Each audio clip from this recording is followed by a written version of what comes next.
Good evening, everybody. Welcome to Rivalz Race Chat. Adam and I are here for show 327. Pretty powerful motor back in the day, bud. I don't know what kind of horsepower this is putting out, but we're here for 327. That was before my time, but I've read about them. Um, is my suspension lifted? I didn't get a letter officially Um, saying I can come back yet. uh, you haven't appealed it, so when you get thrown out, like we don't just automatically appeal it. Do you have the picture, Spencer, of Adam did get banged from the speedway? That came in as soon as Greg came on the air and said Adam was suspension. So Adam Ross is banged for life. So I don't know. We haven't figured it out yet. Maybe we should take a fan vote and see if we should let you come back Friday. McLean did a great job filling in for you. He's going to be a star like his dad one of these days. They're already on a good start. Jack jumped in for a bit too, had some fun. So when my audio didn't work coming in, it ruined what I thought was a fun joke. And Darren Shawcross hooked me up, bought Greg an ice cream sandwich, and stuck it in a plastic bag and hung it in the back of the tower. So that when I called in, I could tell Greg I missed him so much, I wanted him to be happy. So there's a gift for him. And it would have been ice cream soup by then. And it just didn't work out. No, we had to cut you off because it was pretty bad on our end, and it wasn't the quality of stuff we're normally messing with. So you got the axe pretty quick. I got the cold shoulder. But no, that's what needed to happen. I understand. But fun anyhow. So first things first. So I get the opportunity to announce 3 full days down at Trois Rivières, and my voice is still hurting for it. And you had never been until this weekend. And I think what I was fairly vague last week when I told you what you could expect, but I think the way I worded it was you'd think you weren't in Canada when you're inside the venue and all the people are in there, and it's kind of a wild experience because we're the main division, NASCAR Canada, and it's like nothing else. So describe it if you can, what your reaction was. I sent a few pictures to Spencer to the drop. You can feel free to pull them up if you think about it, Spencer. I thought it was super cool. For our Ontario fans, it's a lot like Toronto Indy if you'd ever been to the previous venue. So it's through the street course. So to the left here, this would be like the hockey arena, or that's actually the baseball field to the left behind the main grandstand there. But it wraps around the city. They have a huge pool, community pool there. It's just great, but the grandstands were lighting like this around the outside, very full. This was the Gilles Villeneuve replica car, or actually one of his cars that paced the field. It was just really cool. But yeah, just it's awesome. It's a road course. Those were just a couple pictures that happened to snap pre-races. We're standing around, and some of the cool things they do though. They have the baseball field open. It's like a really old school baseball diamond for their minor league baseball team, but a great class. It's like somewhere where they would have filmed, a league of their own. It looked like one of those stadiums. A cool old school place. Go ahead. And it's a stadium where Babe Ruth played ball. Jackie Robinson played ball. Like it's a place that a lot of people saw some action at. And right across the street from that is the horse track, the hippodrome, right? So everybody parks there. It's a lot of parking there. And then, the big thing that I found was it was cool that we got there in the morning and people were packed already. I left with Joel and them guys at 8 in the morning, 8:30. I think Steve and I were wheels up 5 minutes from our hotel. And, their fans are like crazy at 8:30 in the morning. It was insane. And all the way till the end of the day. I like how it's open, I don't want to say open bar because it's not like it's a big drinking thing, but the fact that it's a party atmosphere and everybody is tailgating the whole time they're there. So you can buy a drink in any of the tons of vendors, walk around through the stadium. If you want to go have a timeout, sit up in the stands there, they have that open. Every bit of the infrastructure around there is kind of used. We're still trying to figure out what the media center was. Had a big, beautiful hardwood flooring. I'd love to know what they do in there. I would imagine it was for ballroom dancing. I was gonna say a dance studio As is what old I as would it have assumed is, it probably was, because But it the was cool. middle, yeah, the middle 100 feet by 80 feet is all hardwood with some carpeting around it and seating around it. And I would imagine that's what that was. It's because everything is of that era. Um, For our dirt fans watching the show, it very much reminded me of the old school dirt Super Dirt Week vibe, where every top three were doing their podiums, getting their pictures, then they're immediately ushered off to the media center for a press conference where they're interviewed, photos are taken. Every class had that treatment all weekend long. It was just really, really solid deal. Dominic runs a smooth show. I didn't see anything that I could bitch about my the whole time I was favorite there, and part, that's pretty rare for us. no, for sure. My favorite part, and I know Glenn Butt sometimes watches, and Glenn, I'm sure you've been there. I love going to CTMP, but if CTMP could tie in the production value that GP3R does, because the whole weekend is a audio visual production wrapped around a car race. And it's just such a tidy way to work in your partners and work in some video promotion, and for the fans to experience the races. Like you feel like you're in a massive pay-per-view because there's not commercials, but there's one thing after another that just hits all of your senses. And they probably have 18 different announcers in French. Fine. Um, I would say that they do a fantastic job with the video boards. They have video boards at all the grandstand areas, all around the place. And what that adds is, like you said, Adam, it adds to that big league, big event feel because the winners are being loaded on trucks with a live camera, being interviewed like they just won the Super Bowl, being brought over to the podium where they're unloaded. The horns are honking at the end of the NASCAR race. The coolest thing, and my brother Mike traveled with us this weekend. The coolest thing that he said, holy shit, they've got the Navy around the three winners in the finish. So when the three winners park down in front, when they go to podium, like Navy and their white color guard, 30 of them surround the cars and stand at attention for 30 minutes. While it adds that oof, so cool. But it's the such video a boards and minor that, detail. yeah, It's such a minor they have their planning full detail, but video and powerful. TV team, and it is so good to see all the production they put in. And then what I would say to the road course fan, or to my oval track friends who say, well, I don't love going to road course, you just see them whip by once. I think if you've actually given it a shot and gone to it, you're going to realize how cool it really is.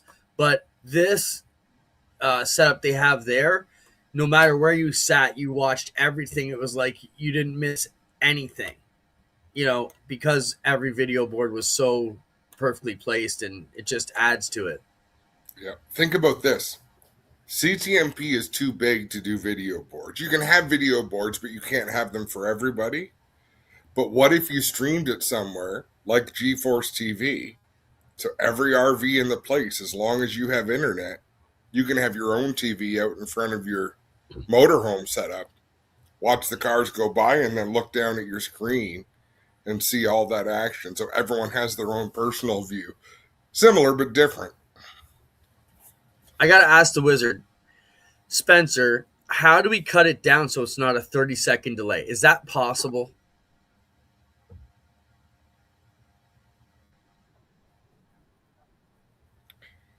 All right.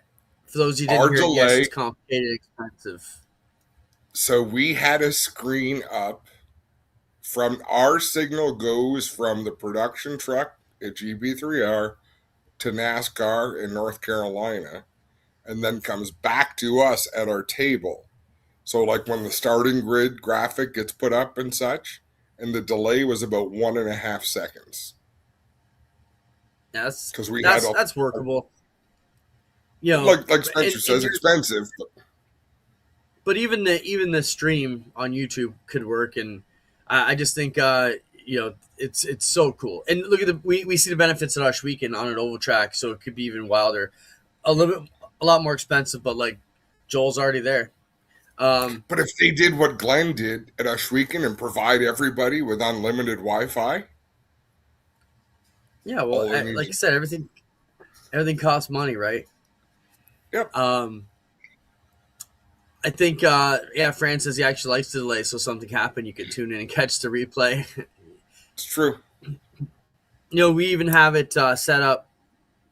We had our trade show TV stand where we have a big screen on a stand, and it's just sitting in the go-kart room. So I got Spencer to send a feed down to it, and I'm like, here are the officials now. Jeff, when something happens, he can turn to the G4 screen and knows it's coming back about 10 to 20 seconds later after something happens, and immediately see it right there on the screen to, help with the judgment calls if needed or anything like that. So, no, I think GP3R was great. The dinner we got to go out, I think that's one of the big things we have, and we'll wait till Dave Bradley comes on to talk about some of the fun, and Dave's going to join us in about 10 minutes. But we can talk about. We had a great dinner. We can talk about it now. We'll talk about. Are you clicking your pen? Yeah, Sorry, I'll stop doing that. No, I love it. I love that you. Look, I would have got my ass chewed. I have a spinner, and I have a spinner here. I didn't know you could hear that. I find it, Dave. So when he comes on, we'll talk about what the upcoming impressions are about Markham Indy, moving it from Toronto to Indy. We're all going to be part of that deal this weekend. So we'll see what he's hearing. He kind of lives in those neck of the woods. So we actually have spelled wrong on the rundown, Spencer. It says Mackham. It's my bad, probably. Do we have a track map to show from Markham? Or should I grab No, but one?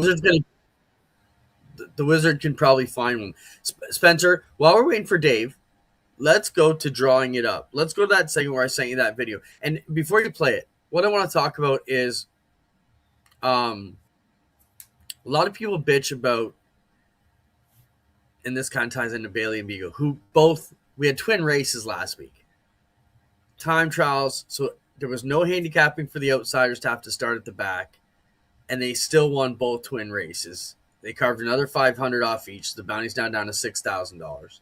I told them when we get to $5,000, we're stopping because they've carved enough off. They're going to have to wait till the end of the year to keep defending it to get it because they both got enough pieces of it. We still need that one big carrot out there to make a big deal of it. So it's going to be $5,000. We won't let it go below 5.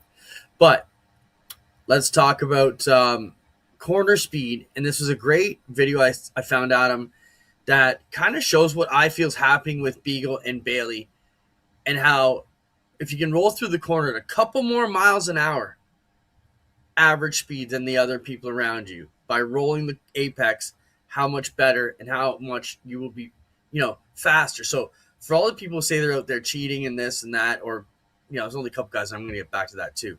But let's talk about, show the video, Spencer, about drawing it up, where this guy draws it up for us. Doesn't sound like much, but 2 or 3 miles an hour is a big deal. So imagine this, just to give you an example. Walking speed, average speed is 3 miles per hour.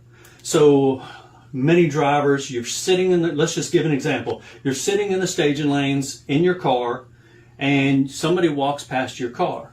Think about how fast they're walking past your car. That's average speed is 3 miles an hour. Now imagine you're in the corner and some car is passing you doing 3 miles an hour, the same speed somebody walking past. That's like a big deal. So if you can average 3 miles an hour faster, that's not much, but if you can average 3 miles an hour faster, then you are in your corner speed, and it's important. So let's just give an example. Let's just say Racer X is doing 60 miles an hour, and you can do 63 miles an hour. Now that's just right there in the center, but both of you are accelerating the same. So when you're coming off the corner, this car here is already going 3 miles an hour faster. So when you get to this point of the track, this Racer X here is at 63 miles an hour, you're already at 66 miles an hour. And then you start getting onto the straightaway, and you're up to 65 miles an hour. Racer X is at 65 miles an hour. Now you're at 68. And you haven't done anything. You're not running. You're running the same motors. So you can see the difference in the speed, and it's just going to be just like steadily from the center of the turn all the way off. It's just a steady pull away the whole time.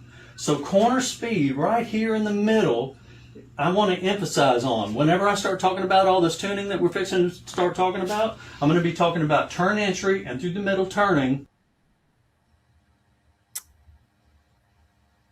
Thoughts on that? I've got a couple, and I've got a story to tell to remind me. It's about Robert Yates. But absolutely, we talk about Andrew Ranger doing the same thing when we call short track races, and he goes to the outside lane. If you decelerate less, you don't have to accelerate as hard, right? So instead of slamming the brakes on, cranking the car to the inside, slamming the gas, getting it sideways, you feel like you're a superstar, but you're going slow. The driver that's super smooth, that can maintain higher speed, they're going faster, and that's basically what he illustrated. Yeah, I just thought that was kind of a neat look at it. And like I said before, if you watch the drone footage from Abby or Dave, our drone crew, when they're over Bailey or Beagle, their cars roll that inside better than anybody. They just have gun, and that's what pushed Ryan Kimball to the win. Or the checkered flag, I should say, a few weeks back, because his car was rolling the exact same as theirs did. Not pushing it up at all. Think about this. I watched the Dale Jr. download with Gary Nelson. It was a really good episode. But at one point, Gary was talking. I forget what the short track was. But they brought in a driver, and I can't remember who the driver was. There's a lot of facts, but the moral of the story is the same. Robert Yates wouldn't let him run the gears he wanted to run because it'd be too hard on his engine because they were going to over-rev it. The driver went to Robert Yates himself and said, I promise I will not rev this engine more than 8,500 RPM or 9, whatever was the limit that he had in mind. Frick, who the hell was it? Anyhow, Robert Yates says, okay, we can run those gears. And he went out there and absolutely spanked the field because he'd come off the corner way faster than anybody else with more torque and more power because the car would handle it. And as he went down the straightaway, he would roll off the throttle. But he was already making so much more speed off the corner, the pass was already made. So it would actually help him decelerate into the turns because of the gear. The engine helps slow you down. It would get him off the corner like a bat out of hell. And if you can believe it, he would let off the throttle going down the straightaway to keep the car under the RPM that Robert Yates wanted kept under. And he didn't win the race because something stupid went on. I've got to go back and research that more, but it really opened my mind to every pass gets made coming off a corner. They only get finished going into a corner, but they're almost always started coming off a corner. So the things we think about speed and the things we think about cheaters are often ill-advised to begin with, when the really, really good ones figure out where you need that speed, and that's where they get it. I agree. Let's bring on Dave Bradley now. Dave is our buddy who we work with out on the NASCAR Canada Series. You guys have been working together for a long time. One of my favorites. Spencer, can you put me on the bottom? I feel weird. It should be Dave and Adam together, not like Dave below me. I'm not used to this partnership. It's usually them in the booth and me down below. Let's talk about Dave. Welcome to the show. First off, we brought you on to talk about Markham. You kind of live up that way a little bit more. What's the buzz like? What's the NASCAR folks talking about? But before we get to that, I think Spencer and I need to bring the fans up to one of our favorite moments of the year so far, which is during the rain delay audio check at Chaudière when we started arguing about who was the actual voice of the series. And we went to ChatGPT, we went to Google search, and every online AI bullshit we could find flipped from one coin to the other to the point we were swearing at it. And just give us one. And they couldn't come up with one. So we still talk about that. It was great. I don't think we need to get into time talking about when I puked on you, Dave, because I did throw up on you on a plane a few years ago. And you're the only one. Like, I've been with Adam 3 years. I've never puked on him. So you get that. You're the reason I bring spare pants now when we go on the road. I fully get it. I'm prepared for the dry cleaning bill. I've actually learned to, like we spoke. Hey, you're driving back from Three Rivers to Montreal, and I was so carsick in the back. I was turning green back there. Not your fault, but as you said, the roads were like Beirut. It was pretty rough. The roads over there. And the let's get to some better roads though. Yeah. Markham this weekend. What's the buzz? What are you hearing? And what do you expect with this new venue? You know what?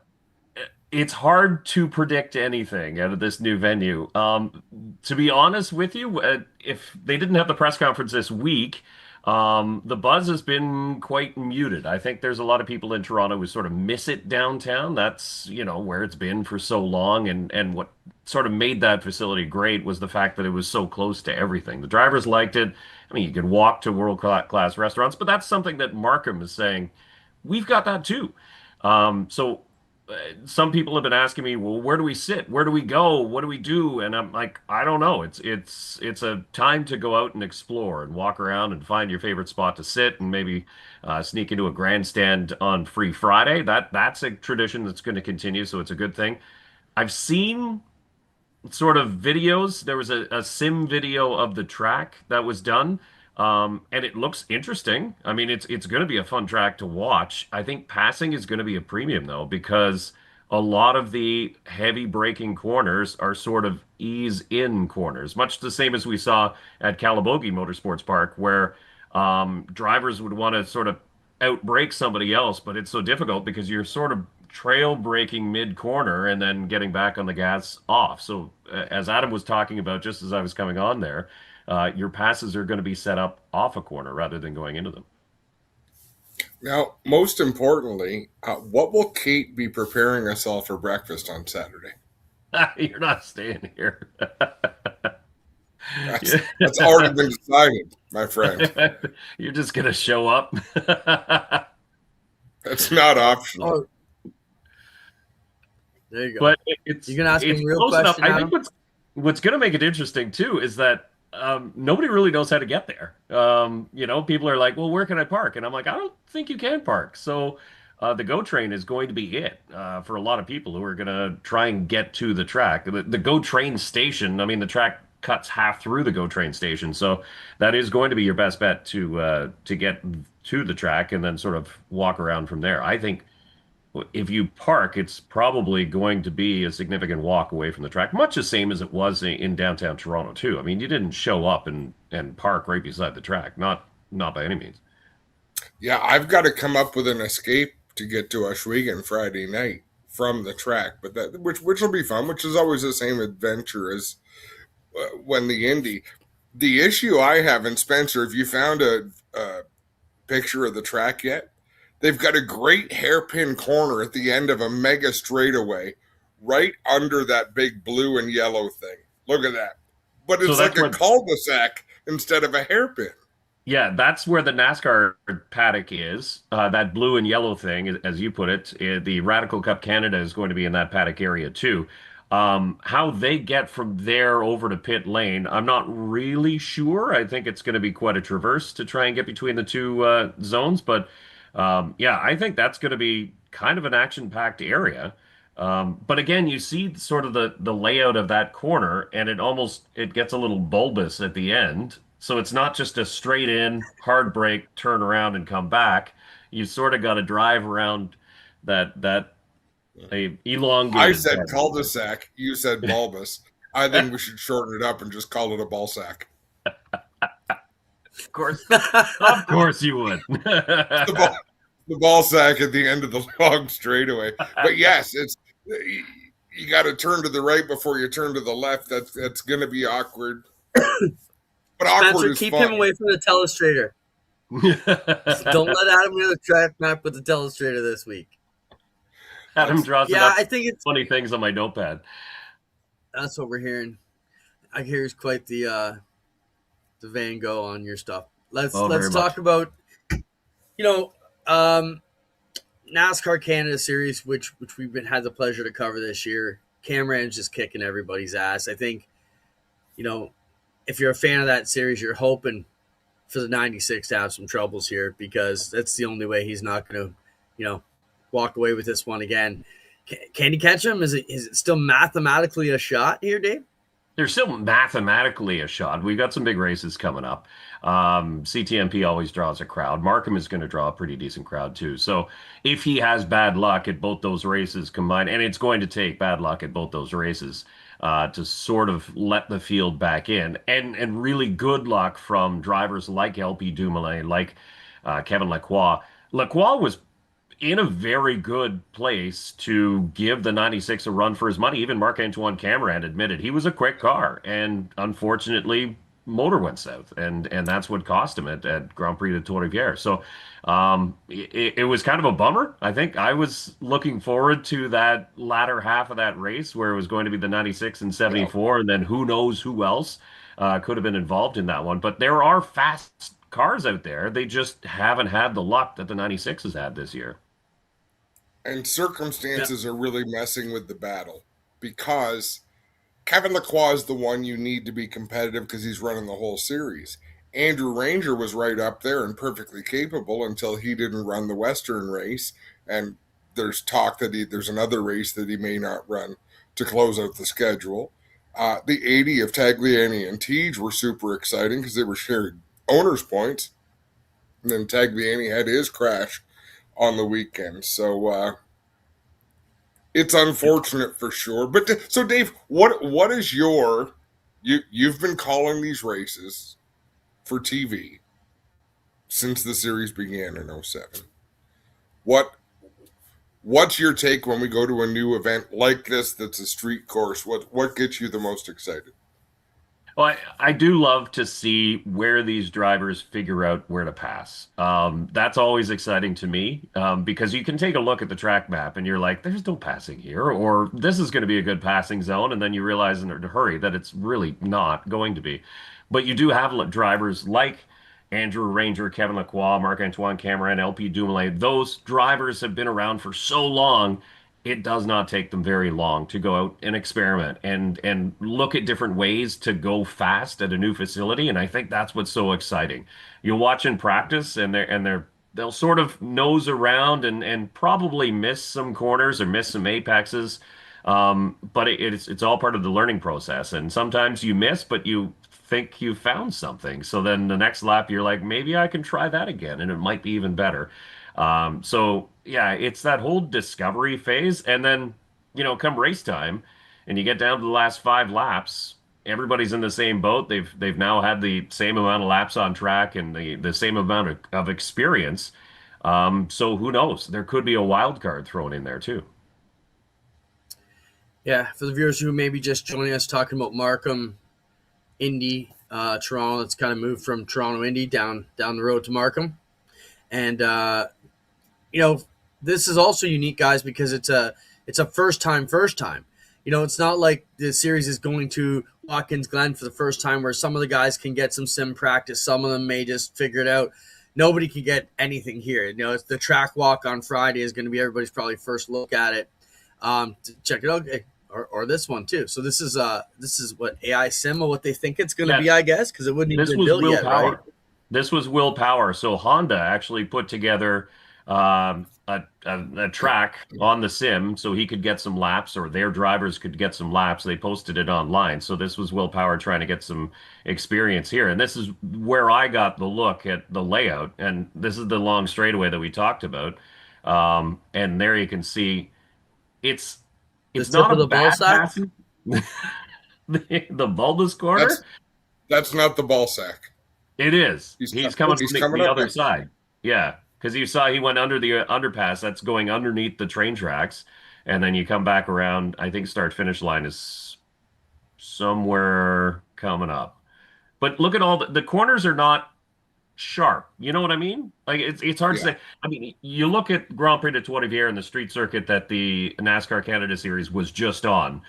The corners were corners. You come in, you look at the wall, it's a triangle. And cars would aim for that apex and sort of glance off sometimes, but these are all rounded on the inside. And I think that's going to affect passing. I think it's going to make it a premium.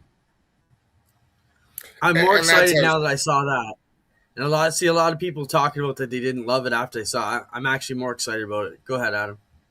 If you think about it, the exhibition course at Exhibition Place was not that attractive. Like if you were to look at it, think, well, there's nowhere to pass there.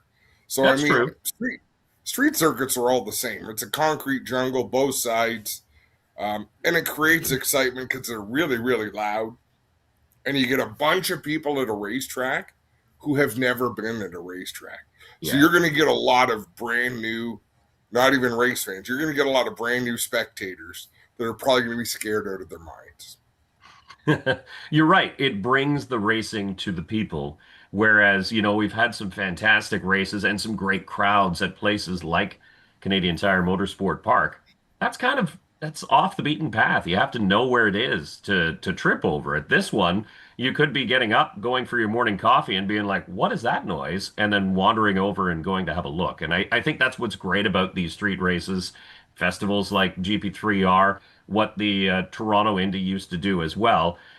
Some people hated all the noise all weekend long, but other people who are interested in cars and motorsports in general may not see some of these series ever until they come and race in front of them. And I think it's a unique opportunity to sort of net some new fans. As we get into the final few weeks here, I think when you look at the Cameron and back to the Lacroix thing, Lacroix was on the move there a little bit. He won the first Edmonton race, then it got rained out, then he blew up the motor. He's had shots at this, man. Luck just has not been on his side. I felt so bad for him when he got out of the car Sunday. Of course, Joel's like, go get him. And I'm like, oh, I just want to leave these guys alone. They're having the worst day ever, and we're the first guy in their face. Like, hey, tell me how unhappy you are. But that's what we get paid to do. Your thoughts on GP3R, Dave, for someone who'd never been? We talked a bit before we got on. Your thoughts on how that whole thing goes. Quite the experience for someone who's never been. Yeah, I love that event. So it was your first time, right? And you got a chance to see that town come alive.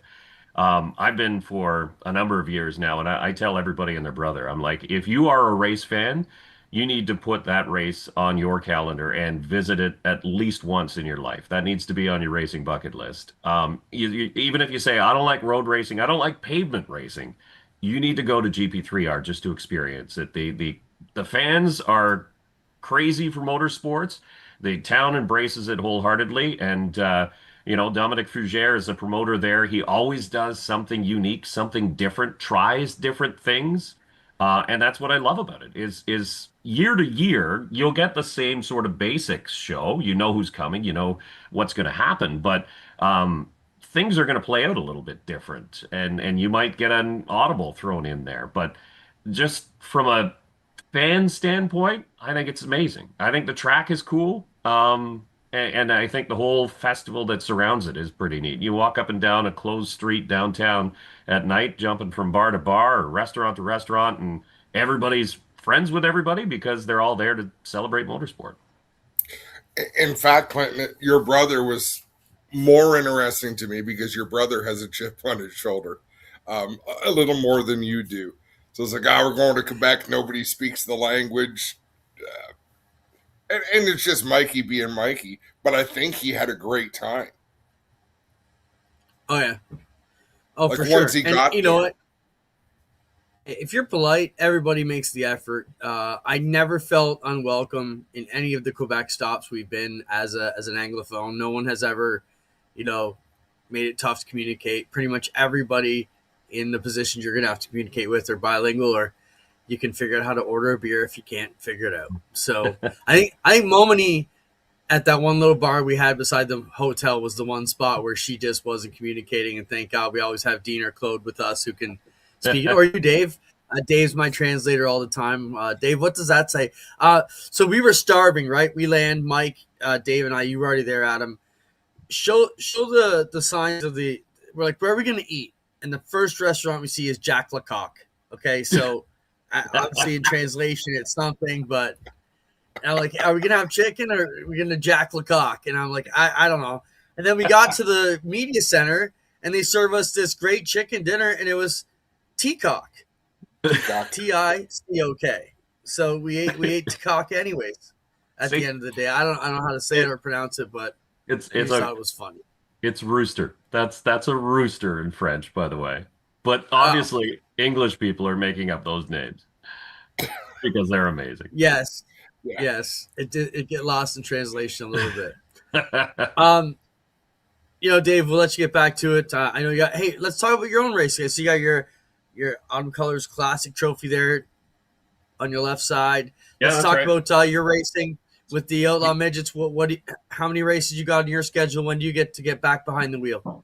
I think I got about 3 left. Unfortunately, conflicts, and that's sort of the story of my career. I do the TV thing, and then the midget schedule just sort of conflicts all the time. I got out to Peterborough for the opening race, won that one, so I was pretty proud of that.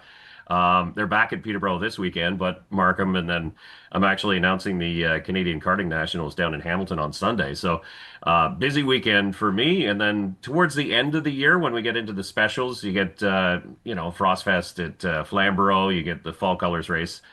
Some of those that I'll get into, and they're a lot of fun. And it's great. You don't have to think about working, announcing's done, and it's just go out and have some fun, burn off some steam. So, yeah, we're looking forward to Fall Colors, and I'm looking forward to winning another one of these trophies. Nice, nice. Well displayed. It's like, did you set that up? It is the only color in the entire image. I don't know if you noticed or not. I live in a very gray world over here. It's all good, man. Thanks for stopping by. Look forward to seeing you this week. And Dave Bradley, the secondary voice of NASCAR racing in Canada. Thanks, Trackside. Hey, guys. See you guys later. Trackside. Shit, was that a dig at me? Is that what you guys No, that was me. Call me Trackside? Okay. He's done the TV since 2007 when it began. I did Trackside since 2007 when it began.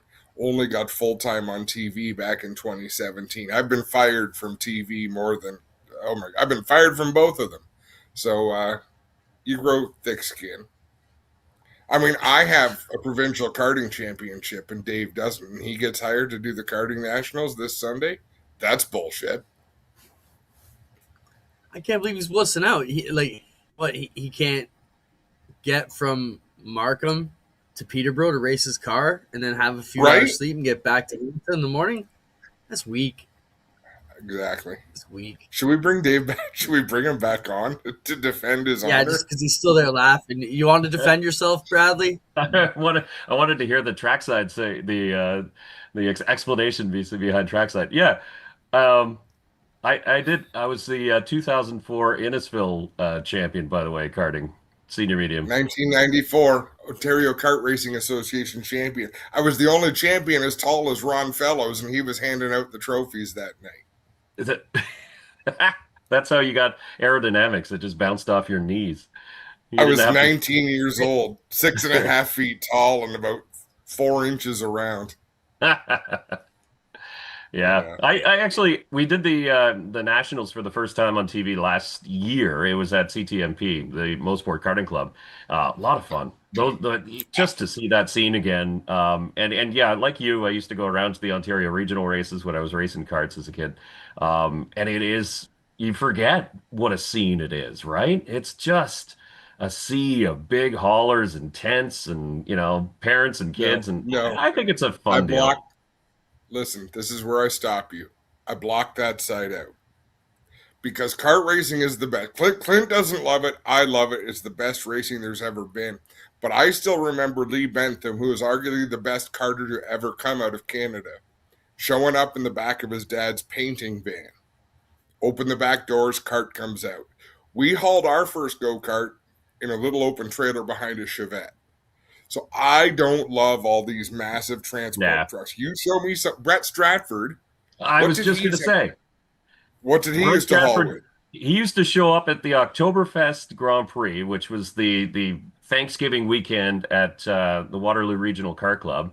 And I remember we used to haul up. I was living in Ottawa. We'd haul up from Ottawa, pull our carts out, and I'd see this guy come in with a Volkswagen Golf and a cart sticking out the back of the wind, like the the hatch is up and the cart's sticking out the back, and I'm looking at who is this guy? And then he went and whipped everybody by about a lap.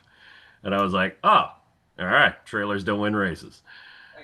And that's what I love about karting. Don't get me wrong; these guys can have their big fancy trailers. I told you I was at Flamborough earlier this year, and Clint, they've got telemetry, so there's someone showing off all their setup program on this computer screen.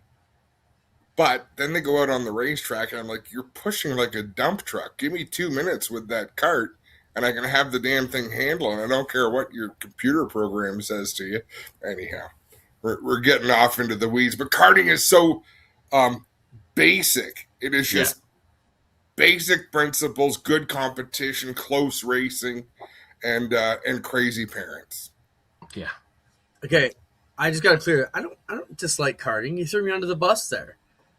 Some of the parents are a pain in the ass at times, but no, I'm going back to when we started GeForce TV.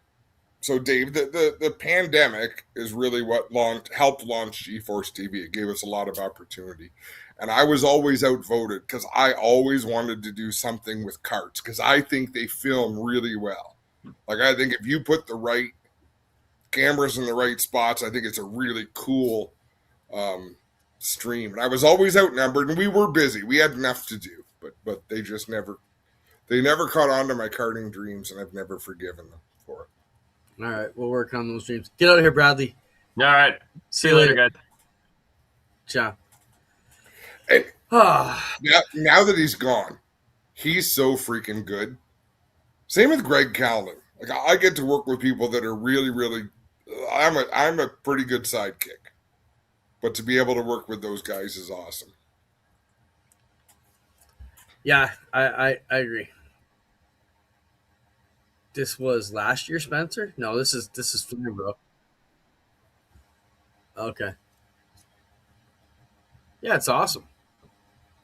It's it's just pure racing. To go back to the days, I mean, I can remember a Saturday morning at Waterloo Kart Club. You'd have Russer, Jonathan Erlin, Cole Pern, Colin Turnbull, Mike Alguer, Brad Graham. Some of these names you'll know. Some of them, Mike Bowman.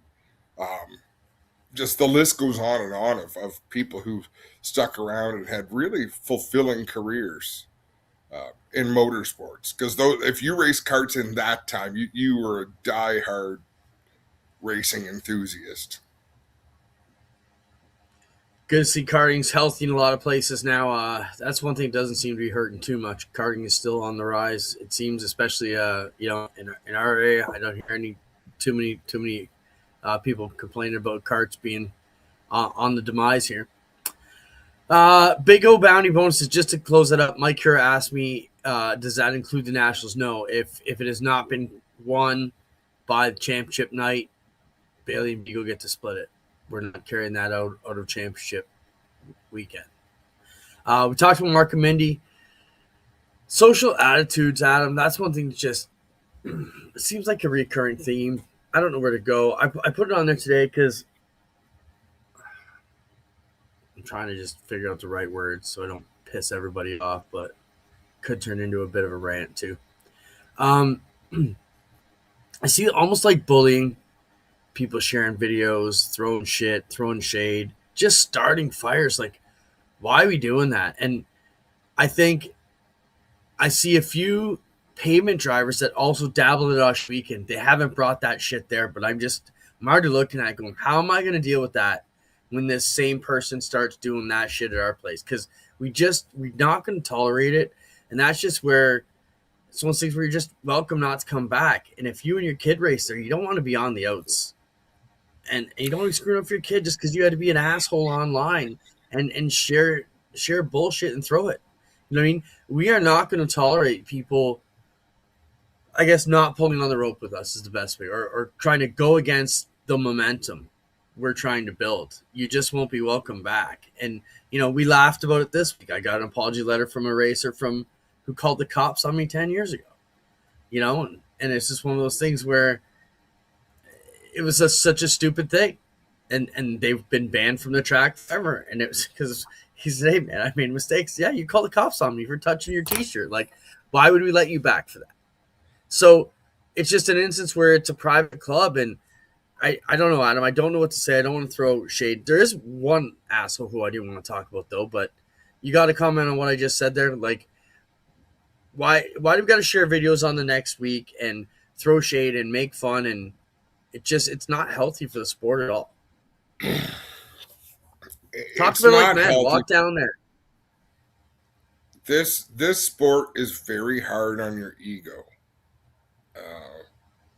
And some people equate time spent and money spent to expectations. You can spend a lot of time and a lot of money and still suck.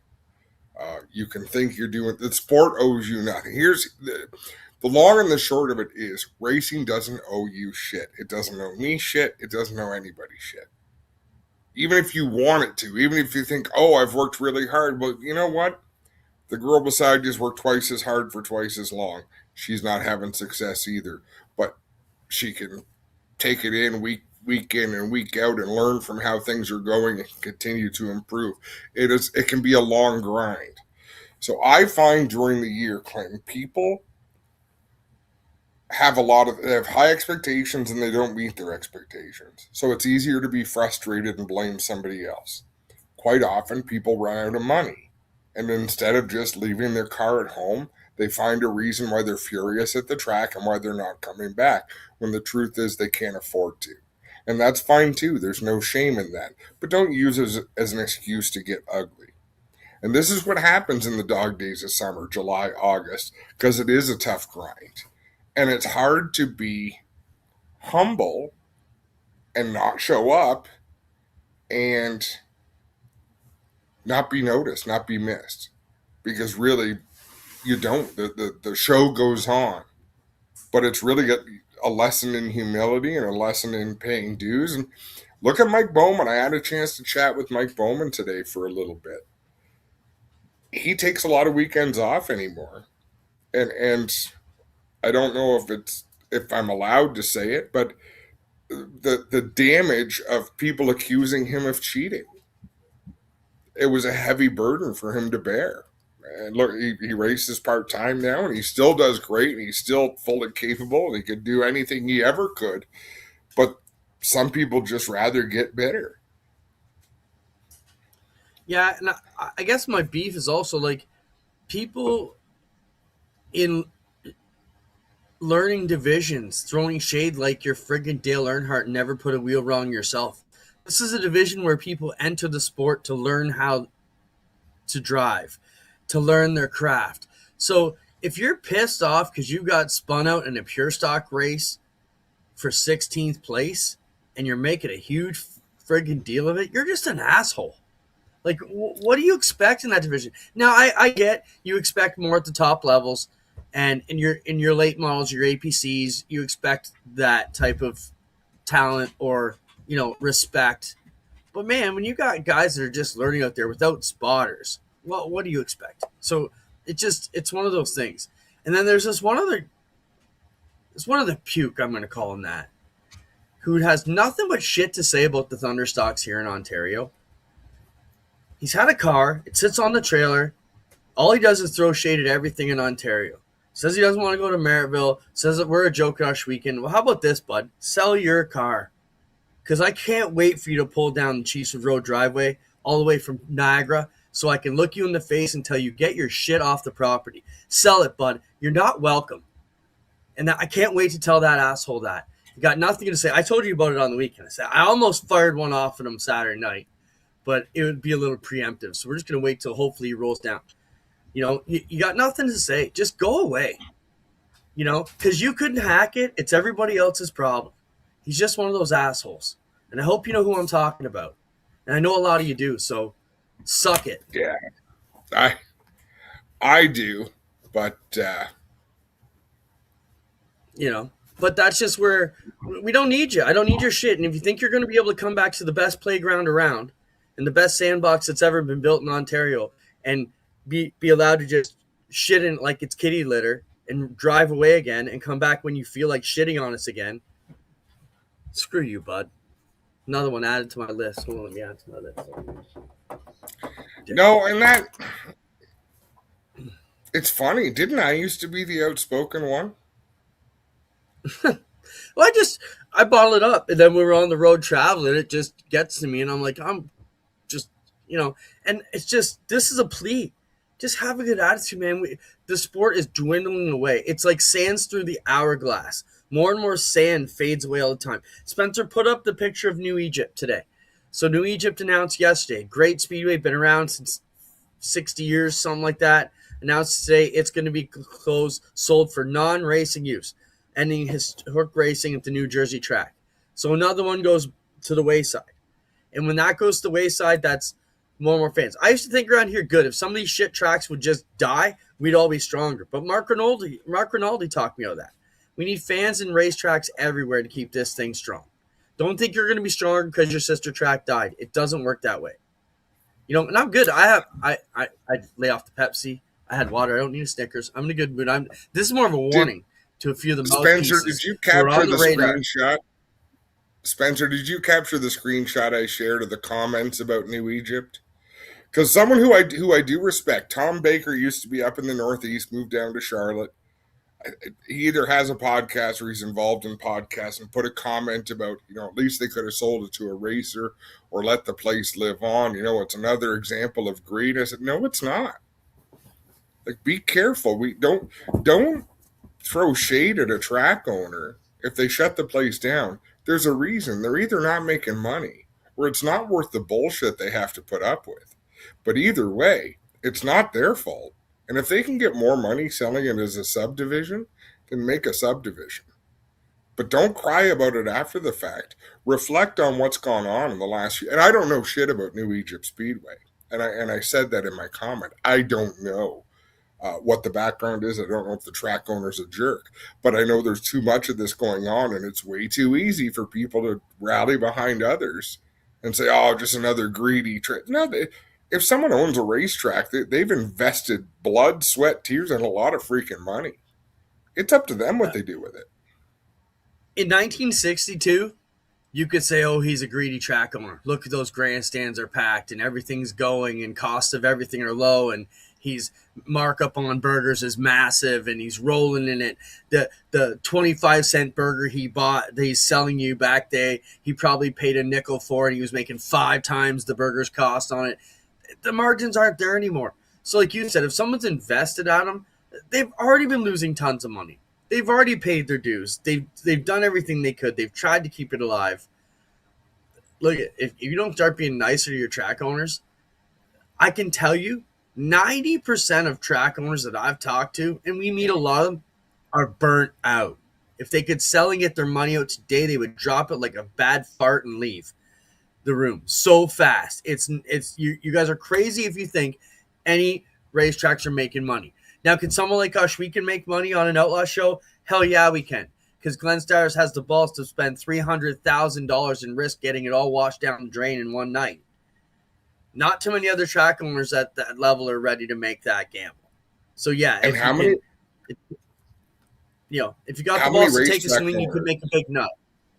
How many racetrack owners can you name me that make money because they own a racetrack and not because they have another very successful business, so they're able to finance their racetrack circuit, like a John White at Fulton Brewerton, like a Sauble Speedway, which is owned by 2 very successful business people, like Sunset Speedway, which was owned that way, like Delaware Speedway, which is owned that way. Do you think they went into these places because they're great investments? No, they went in there because they have a passion. Don't let your passion ruin. Some people's passion comes out as bitterness, and then they're excited because 3 or 4 or 5 people get behind them, so they feel good about the shit that they post. It's a shrinking world. But to answer your question, if you think they're making money, the only tracks that are doing well, or the tracks that have a chance to do well, are ones with a rock star sales guy like we've got, like Mike Morris, who can sell those kind of numbers and give you that parachute. And I'm talking about racetracks who don't have wealthy owners who are dabbling in racing and keeping it afloat with their other businesses. The only way you could ever do that is if you had a rock star sales team. But But even still, then, Adam, you're still counting on that sale to come back. I'm going to tell you straight up. Mike Morris watches this show, and I'm telling you, Mike, too. I'm shitting the day you quit, bud. Because how are we going to fill those shoes? And even if you had a rock star team and they left, what do you do then? Well, where's your parachute? It's not a good business. It is any racetrack. Every racer, I hear racers say they appreciate when we come up. And what I mean by that is when us as track management come around and welcome people to track, hey, thank you for coming. We always hear racers appreciate that. They love that. Racers should be appreciating your owners. When your track owner walks through, you should be going up to Don Spieth and Merritt and say, hey, Don, thanks for having us here tonight. Thanks for all the effort you put in. And when the Marches are down there doing things, or the Royalties or, Caselli, shake their hand and say, hey, man, thanks, John, for losing 10 grand all the time so we can still play at your backyard and for having the passion. And I know it's not easy when you leave the track with a bad attitude. But Flamborough and Merrittfield are two tracks that concern me a lot for two different reasons. Flamborough has ownership that is very, very old. And John is amazing. He's there every day. If his health goes south, that could be a big problem. And Merrittfield, I don't understand some of the mentality there. They just need they almost need to turn their banquet into some sort of a revival and get their people together and have a great time and say, look, let's look to the future. And if you want to be a part of a bright future, be a part of a bright future. If you want to continue to create toxicity, and listen, Clint, do I think you do everything right as a track manager? I'm going to lump all the decisions of Ashwik, and I'm going to blame you on all of them, even though I know there's a lot like Glenn and Tina. And no, but you're the one putting your blood, sweat, and tears into it. I understand the sacrifice and the investment that's made. So there's no need to micromanage and pick apart every little thing, because as a greater body of work, you and your team do amazing things for racing. And I think other people need to look at that, even though you might get frustrated at times at Merrittfield. Merrittville's a freaking bull ring. You don't get around that place and be successful without making contact with other people and them making contact with you. Shit happens. Enjoy it. Yeah. That's what brought you there in the first place. I'm with Robbie. Robbie says enough of the negativity. Let's get some good news, boys. All right. So we did work the Wizard overtime this week. We do have about 7 videos of the week. We've got some pictures to look at. I don't know where we are in my race past fantasy. Adam, do you know who won this week? Did Greg defend our honor I think again? I was second, but I don't think I won. I was like 21st. I sucked ass this week. All right. Let's jump into then. Don't forget my race pass. You can jump on and play against us from about 6:50 till about 6:30. 6:50 to 7:30 each week. Yeah. I don't know where we're going. Let's look at the backpacks first off. Jason and Lisa Pipe from LMP Excavating. It's backpack night this Friday. Ashweekend joined. Today went to Walmart and cleaned out. And now our backpack giveaway total for Ashweekend on Friday night is around 175 backpacks for lucky kids this week, which we're super proud to send all these kids back to school with backpacks filled with school supplies to get them started. We've backed it up. Do you have the other one, Spencer? I added the Ashweekend backpack somewhere down the line too. Go ahead. Hang on one second. Brian Toddish, thank you for what you and Sandra did for many years. And I hope I hope that's a great investment. I hope it pays off for you. We had a ton of fun at your place. And thanks for still watching our show now and then. But that's a great example, right? Yes. You wonder what Sunset Speedway could be. I mean, business is business and good for him, but very special people who put a lot of stress. Like, they had to eat a lot of stress doing what they did. There always seemed to be some drama going on, but he also seemed real happy. So I hope they were. But Brian and Sandra, we miss seeing you a couple times every summer. Ashweekend Brandon backpacks are also in that mix too. So come on out. We got all kinds of stuff to check out. That's this Friday. It's also Touch a Truck night. So get the kids up close to some cool machinery. Up close, Duke Electric and LMP Excavating are bringing that to us tonight. Of course, next week is our final Fan Fest night. It'll be Autograph night on the 21st. Ashweekend, but looking forward to a great Friday. Bring the kids out. Like we said, I'm sure we're going to have 200 backpacks to give away by the time we get to Friday night. So bring the kids out. Good chance to get a kick-started. We actually moved backpack night up, Adam. It was Labor Day, but Mike Morris and some of the crew said, hey, moms have already got all their stuff or can't leave it till the last weekend to see if they win a backpack. So we moved it up a few weeks so mom can get a head start and figure out where they're going. That's a great little adjustment. Yeah. We don't think of everything, but we have a great team that does. What else, Spencer? What's in the picture drop file? I want a recreation of this. Before Labor Day, you're going to hold Connor like that again. All right. And we're going to recreate this. And he's got to have the hat sideways and the silly look too. Wow, can you zoom in on the skinny guy behind us? Who? Mike Dooley there with Nancy? Clinton Geoffrey.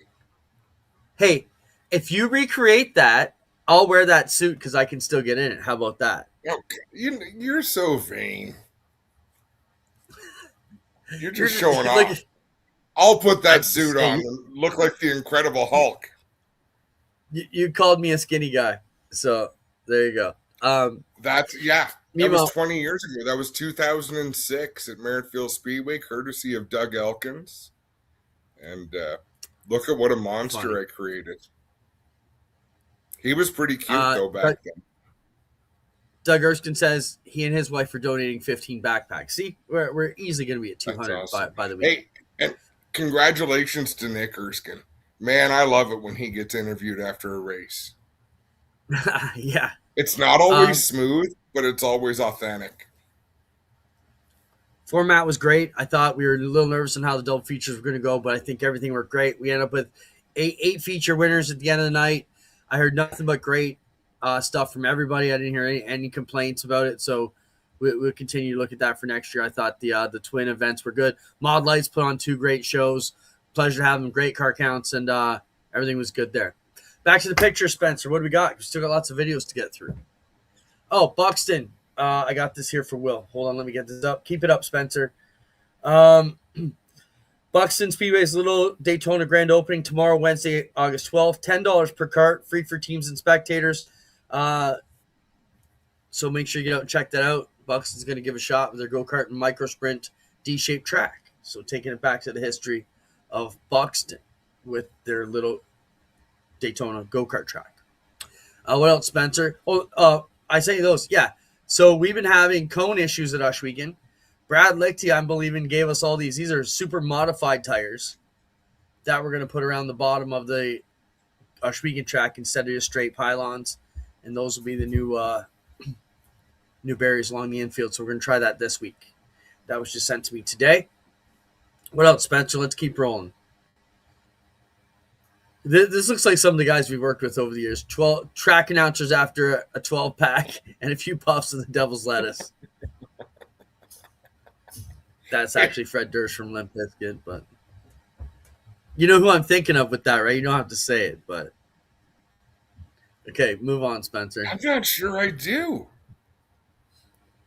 You message me after. Was that it, Spencer? What else is there? Okay.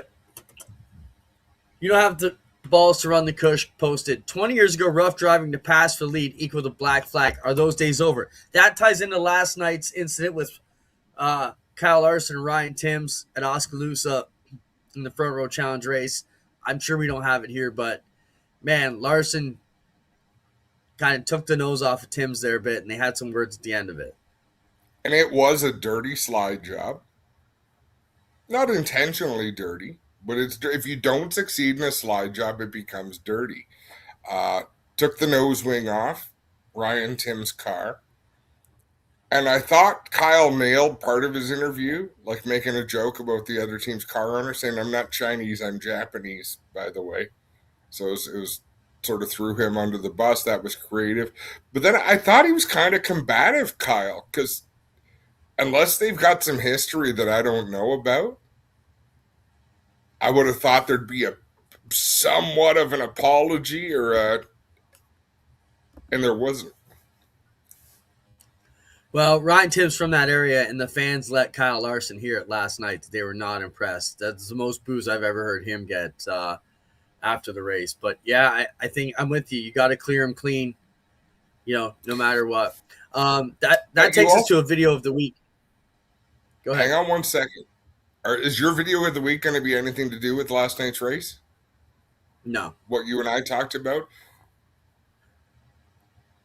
I don't like to critique announcers, Clinton. We don't do it a lot.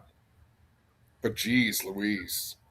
Call it like you've got to call the facts. When a lap car wipes out a lead lap car, that's not incidental. That's bonehead move that destroyed the second place car. You can't slide job the second place car after he laps you. And both announcers excused the behavior. Like, are you kidding me? Same with Kyle Larson. I mean, I think call a spade a spade.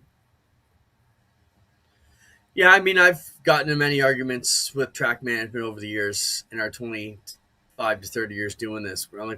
These are all our friends sitting up here. We're not going to pretend we didn't just see what we all just saw. We all just watched it. Just because I got the microphone, I'm not going to pretend we all didn't see what they all saw. So, all right, let's go to some wild racing with some clean slide jobs. Do you have the video of Logan Schuchart and Kyle Larson going at it earlier in the week at Peevely, I believe it was, Spencer, where it's just slide job after slide job. Watch this race. This is why sprint car racing is the best. Turn one, slide job, passes Larson momentarily. Larson crosses right back underneath him. Logan Schuchart and Kyle Larson resume the battle for the lead. Larson again hangs on as Logan Schuchart slides him in 3 and 4. They race into the traffic in 3 and 4. Larson over the cushion. Here's Schuchart to the inside for the lead. 2 laps to go and Logan Schuchart leads it again. Kyle Larson trying to cross back underneath him. Schuchart down the back straightaway. They will race to the white flag for the lead. Larson slides. Schuchart in 3 and 4. Schuchart back underneath him as they take the white flag side by side. Logan Schuchart slides Larson as he gets into the cushion. Back straightaway for the final time. They'll race for the win in the Ironman 55.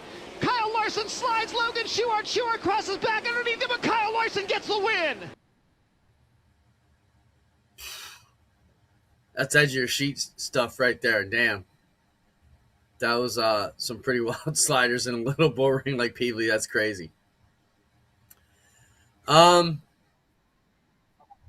right. We got 3 and 5 to go. 3 pictures. Show the picture, Spencer.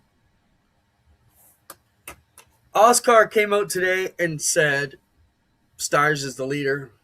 Is he going to win next week at Delaware? I had to message the boss and say, hey, what's the plan? Do you go? Let me find my exact words. I said, Oscar's running a promo on you today as the points leader in the Super Late Models. My question is, what happens next Friday when they're racing at Delaware on August 21st? Do you go race your Super Late Model and chase the points title, or do you race your 360 at home? Glenn said 360 is priority. So I guess that settles that.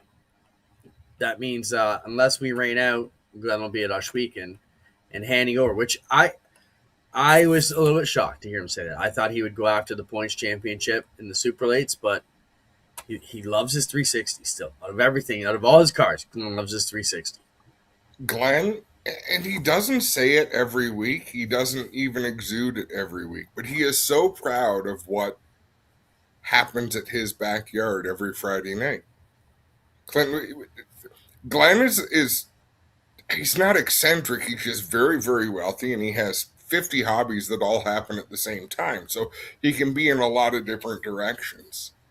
But strip all of that away, and it's the guy who built the Field of Dreams in his backyard.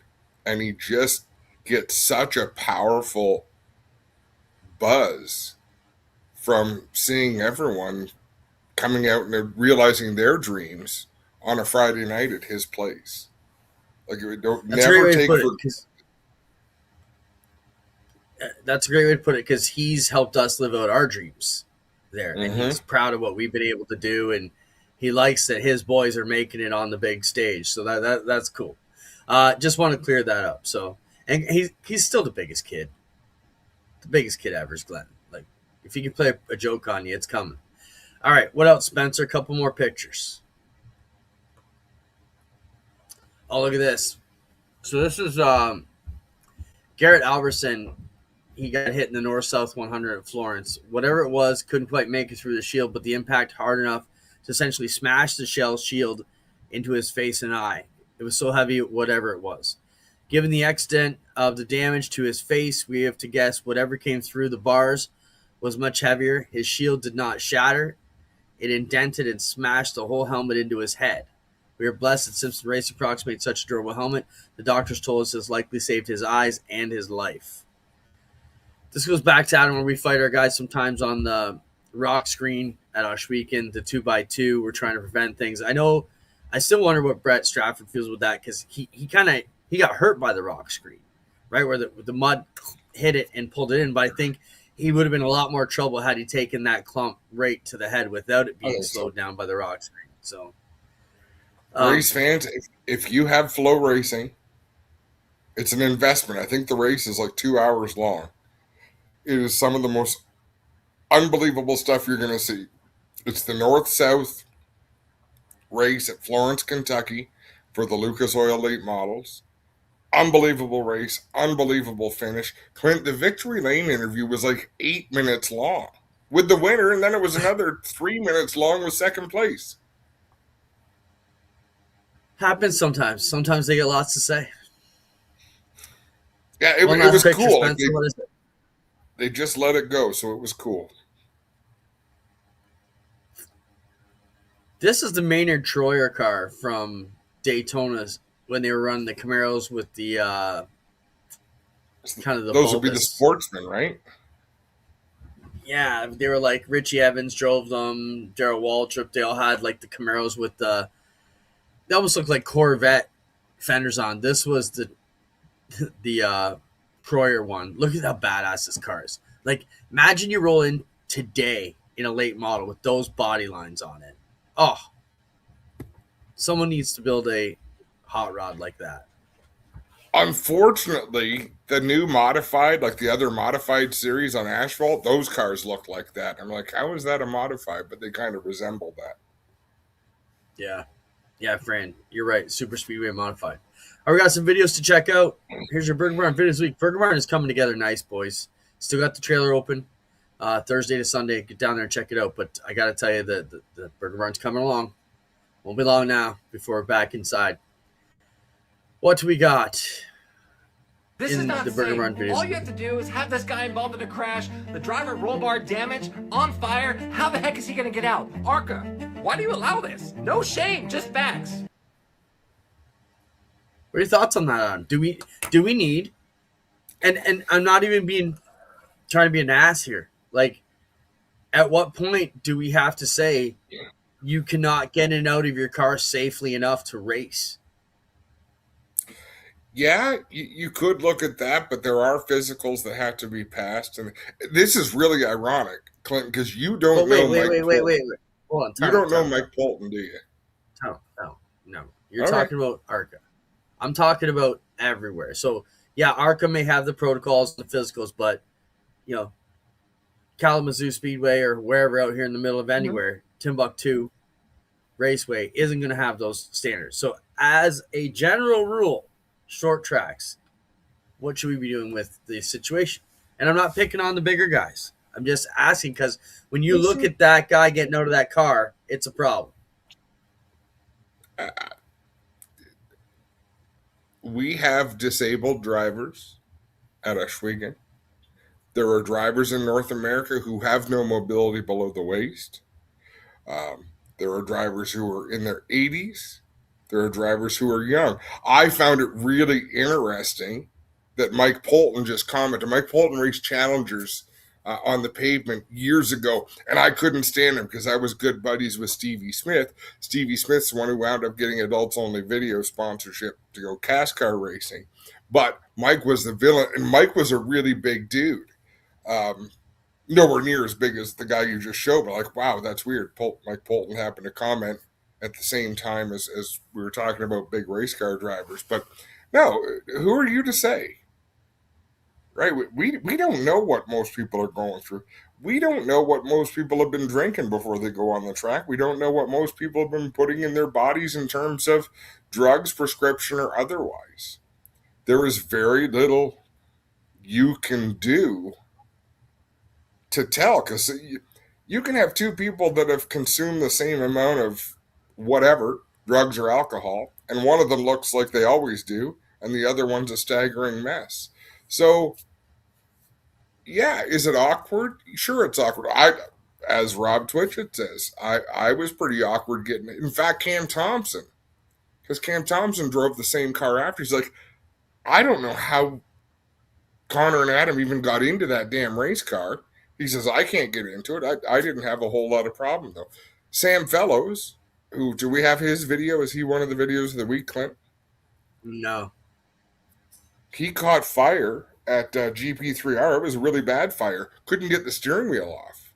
We were wondering why he was having such a hard time getting out of the race car, but he couldn't get the steering wheel off and had to wiggle a 6'5" frame around the steering wheel, and what's a crazy situation. So no, I think it's much ado about nothing. People need to shut their pie hole. Okay. I'll give you that, but my response to you with the Sam Fellows fire, if that guy was trying to get out of that car, he would have burned so bad. He might have. On Sunday. If Sam broke both his legs, he would have burned. I'll give you that. All right, right? I get it. I get what you're saying. It's amazing. I didn't create the video. I'm just asking the question because they did. So It does create the question, but at the same time, it's too easy to point out that when there's a whole bunch of things that you can't point out because you can't see that someone might be going through. Fair. And I don't think you want to discriminate. Now that fellow should probably, like, if he wants to keep racing for years to come, try to cut some of that weight. But we don't know what they're going through. Maybe he's sponsored by a pie company. What else you got, Spencer? We always talk, did we ever take dirt cars to the wind tunnel? This is kind of a cool look. Someone took their dirt late model in and checking out the airflow, right? Yeah, it's pretty badass. But there again, go watch the North-South race from Kentucky. The winner of that race, $75,000. I won't ruin the ending because everyone was involved in stuff through that race. But the winner was involved in plenty of stuff through that race. So certainly wasn't as aerodynamic or as pristine. And Christina, you tell us, does size matter? So Rob Lettingham said it to me many years ago. You know, you don't think aerodynamics works on a short track like a Merrittville or a Humberstone or a Brighton. Just hold your hand out the window when you're driving down the road at 55 and the air pressure on your hand, and you tell me that's not something that is usable or, you know, it's definitely there. And go back to that video that you showed at the very beginning of the show where you're 3 miles an hour, the speed of someone walking past you. You don't need to make huge gains. Small gains in strategic spots will get you where you want to go. All right, we got a few more videos to get through. What do you got, Spencer? Yeah, how can this be safe, Adam? I see this, and how are they not seriously hurting people? I believe this is over in Britain, and this is how they. How do you know they're not? I don't. This just makes me cringe. Roll it again, Spencer.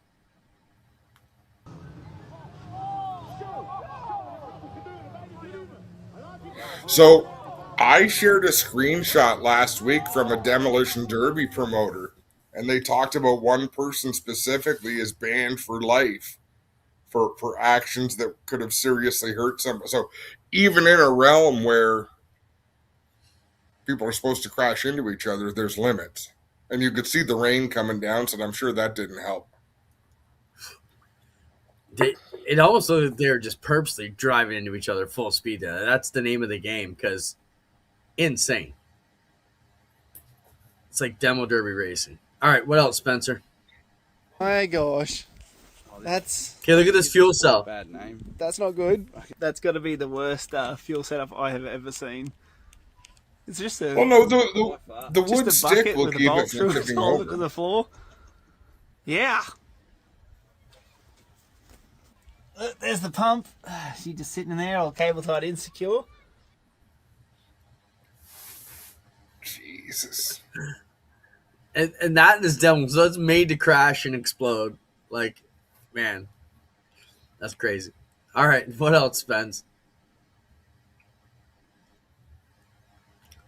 Okay, now for those of you that are joining us here at Kauffman Stadium, if you've never seen this before, this has got to be the craziest fan activity in all of Major League Baseball. They've got to get this bond across the stadium. There's a hot dog on the other side, and you got to get it inside there within 35 seconds. Here we go.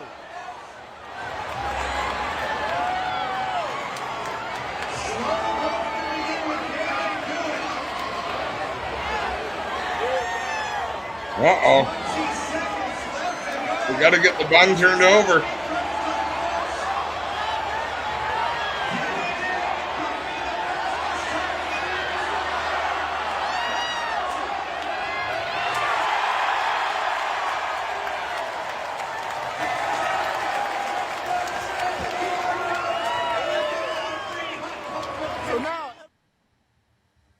Now everybody takes that picture of the QR code and gets to go to the concession, and everybody gets a free hot dog. I thought that was a cool promo, and I know Spencer would like it. We made it through another week, bud. Our weekly therapy set, we discuss all things racing, and I go out and make some enemies, and it just works good for us. I'm glad you have these sessions to get things off your chest, because I know that you are not in favor of therapy or counseling. So I'm glad you have this. Yeah.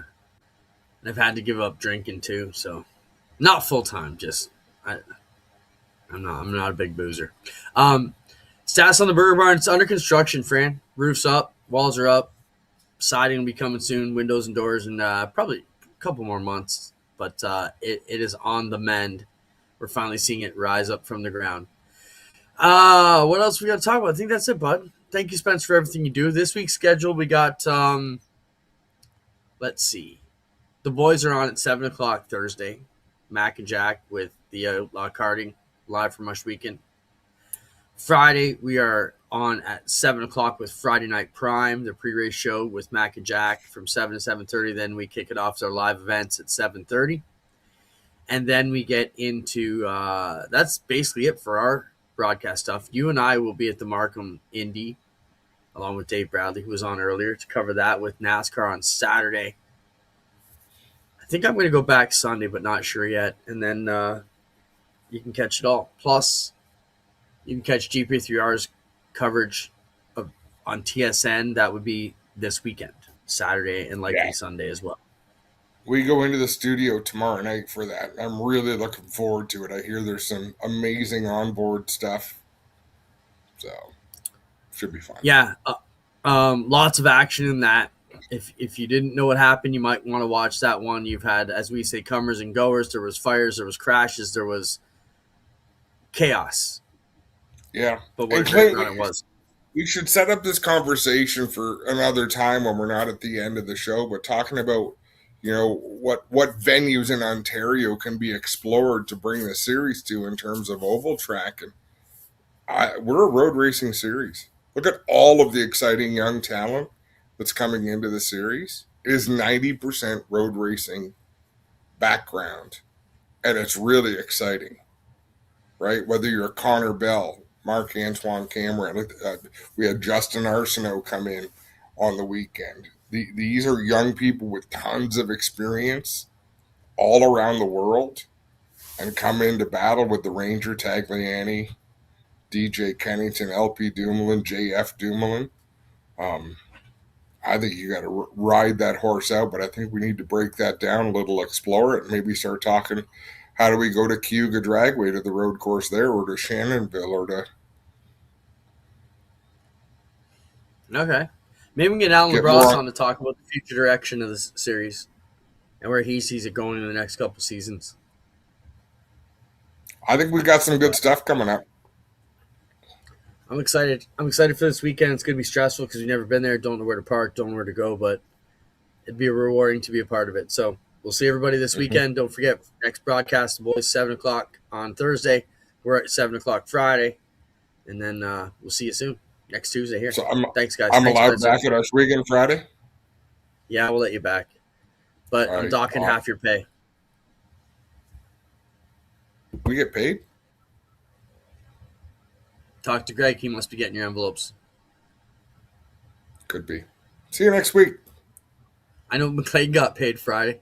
See ya. Attaboy.